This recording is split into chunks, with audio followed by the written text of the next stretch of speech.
Nyo Kota Blangpidi.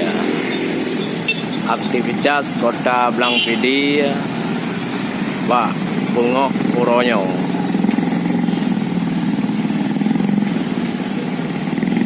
Ya. Ya, Setiawan tengok ke pandang Kota Blangpidi. Nah pentun dikrak tentang pentun Kota Blangpidi ya. Kota Melabuh Tengku di Aceh Barat. Ini kota Langkat di Sumatera Utara. Kota Blangpidi Tengku indah lembah tat.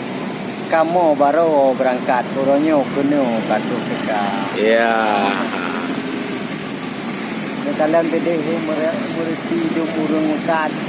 Yang mukat obat aja yang mukat ya. Betul. Yo bagian mukat takai Tengku je bedeh lipat. Pak. Bayar kita lewat gang yang kedua. Ya.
Dia pakai yang putih apa? Dia pakai